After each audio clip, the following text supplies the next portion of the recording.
ગુજરાત હવે વૈશ્વિક ઇકો અને મરીન ટુરિઝમ હબ તરીકે પોતાની ઓળખ મજબૂત બનાવવા તરફ આગળ વધી રહ્યું છે.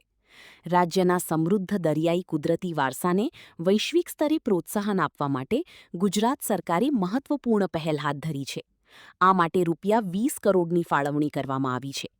આ પહેલથી માત્ર પ્રવાસનની જ નહીં, પરંતુ સ્થાનિક રોજગારી અને દરિયાકાંઠાના વિસ્તારોના સર્વાંગી વિકાસને પણ નવી દિશા મળશે.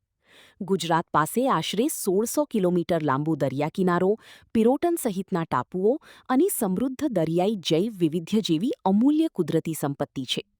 રાજ્યના દરિયાઈ વિસ્તારોમાં 680થી વધુ ડોલ્ફિન સહિત અનેક દરિયાઈ જીવસૃષ્ટિ જોવા મળે છે, જે ઇકો અને મરીન ટુરિઝમ માટે વિશાળ સંભાવનાઓ ધરાવે છે. જામનગર અને દ્વારકા વિસ્તારની અંદર લગભગ 22 જેટલા આઇલેન્ડ છે, ટાપુઓ છે.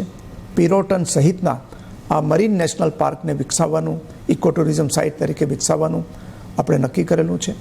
એ ઉપરાંત આ જ કોસ્ટ ઉપર 680 જેટલી ડોલ્ફિન છે. આ એક સૌથી મોટું આકર્ષણનું કેન્દ્ર બની શકે એમ છે. સૌરાષ્ટ્રમાં 3 જગ્યાએ આપણે જે દરિયાઈ કાચબા છે એનું બ્રીડિંગ સેન્ટર પણ બનાવેલું છે. ગીર સેન્ચ્યુરી છે જ્યાં લાયન વસે છે, એનું સેકન્ડ હોમ બરડા સેન્ચ્યુરી પણ બનાવવામાં આવ્યું છે.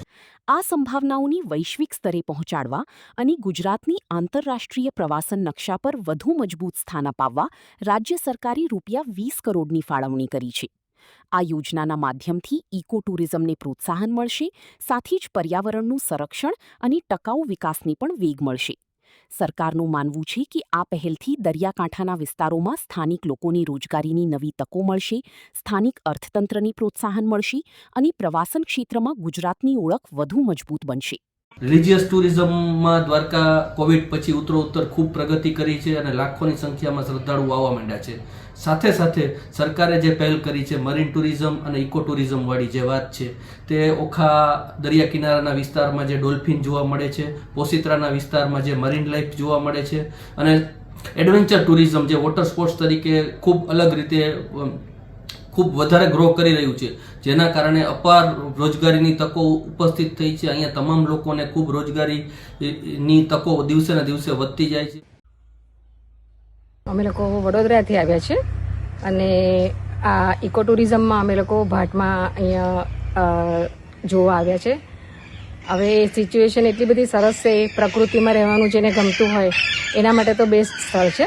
અહીંયા હું પહેલી વાર આવ્યો છું, પણ મને જોઈને એટલો આનંદ થઈ રહ્યો છે કે આ શહેરથી એકદમ નજદીક જગ્યા છે અને એકદમ નેચરમાં રહેવાનું જેને આનંદ મળતો હોય તેના માટે ઘણી જ વ્યવસ્થા સરકારે કરેલી છે.